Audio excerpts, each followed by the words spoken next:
This brings us to another important terminology that we'll be using that comes from, critical theory, feminist intersectional political studies, from a wide variety of disciplines that are thinking about the ways in which political economies, social economies, and the economy as in a national and international sense structure the daily lives of people living in those particular nations. So it's a theory of political economic practices proposing that human well-being can best be advanced by the maximization of entrepreneurial freedoms within an institutional framework characterized by private property rights, individual liberty, unencumbered markets, and free trade. So to step back from that first part, what is it telling us? So it's telling us that neoliberalism isn't called neoliberalism by those doing it. It's a term that has been applied to specific economic practices. But kind of similar to liberalism, this is liberalism, to the nth degree, where we see in the 1980s governments both in Canada and the US really um, attacking forms of social safety nets, services, really promoting this idea, which has a long history in the West, but kind of became even more fervent in the 1980s and then into the 1990s, where the individual is the center, where this myth that if you try hard enough, no matter where you come from, you will be able to achieve financial success. And then financial success is marked as this idealization of freedom.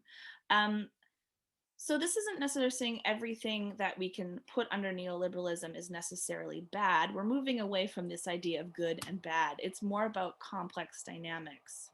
So the idea of private property rights, so home ownership, owning land, individual liberty. So we can see how individual liberty as an idea, as a rhetoric, is used to promote many different political opinions. From libertarian, um, we see it in a lot of ideas around the Second Amendment, so the right to have guns, and markets that are unencumbered. So you might have heard this term, the free market capitalism. So it's this idea that restrictions should not be put on the market, on kind of the global economy. It should be allowed to just, free float and figure itself out, which of course we know that doesn't happen in reality. It's a lot more complicated. And it's these kinds of trends that, are very much connected to um, facets of the mainstreaming of LGBTQ communities and politics, but also it um, negates the ways in which economic oppression has been used against queer communities and still is in many ways, particularly those who are marginalized by other axes of experience. So, continuing on, the role of the state is to create and preserve an institutional framework appropriate to such practices. So, here, these kinds of these particular practices, property rights, liberty, unencumbered markets, free trade, will then be preserved and perpetuated within institutions. And so then this is the kind of coalescing of different norms. The state has to be concerned, for example, with the quality and integrity of money. So this is very much obviously talking about capitalism focused on money. It must also set up military, defense, police, and judicial functions required to secure private property rights and to support freely functioning markets. Later, we will discuss this notion of private property because the idea of privacy has been used in kind of the history of um, LGBTQ legal defense to push back against forms of oppression.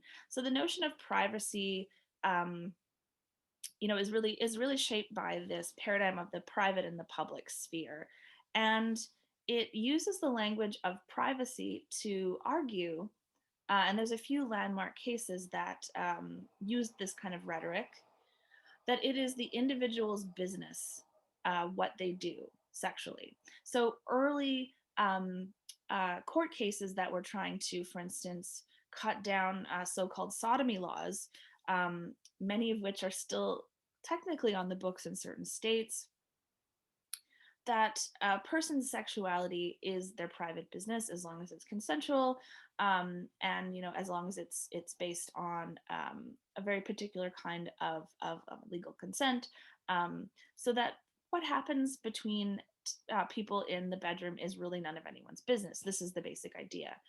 This was the basic idea behind the bill that essentially decriminalized homosexuality in Canada in 1969, where you have the older Trudeau saying it is not, and I'm paraphrasing here, the state has no business in the bedroom of the nation. So this is also using that narrative of privacy, that sexuality is a private concern, and the state should have no business in legislating or criminalizing sexuality so long as it's consensual and between people.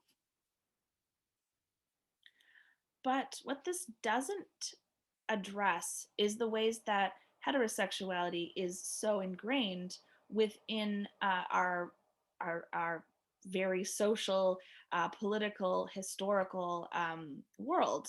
So those, the ways that heterosexuality as an institution, as a practice, as a rhetoric, um, is so intensely part of the world we live in that it has become beyond a norm. It is not noticeable in many ways.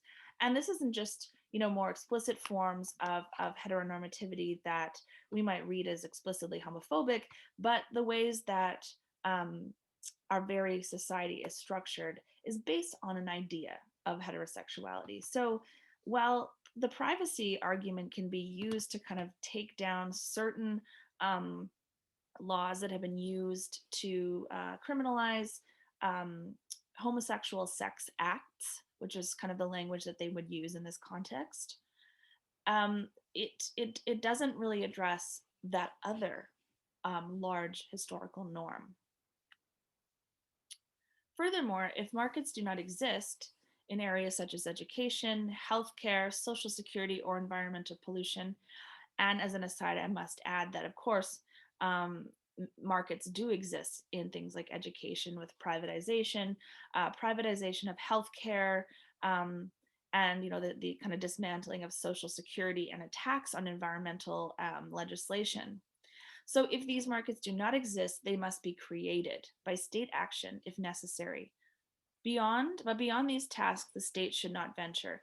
So it's based on this idea of small government, but this it centers around the notion that basically every form of cultural and societal structure should be based around money, based around earning, um, and that if these institutions are not in place, they must be created.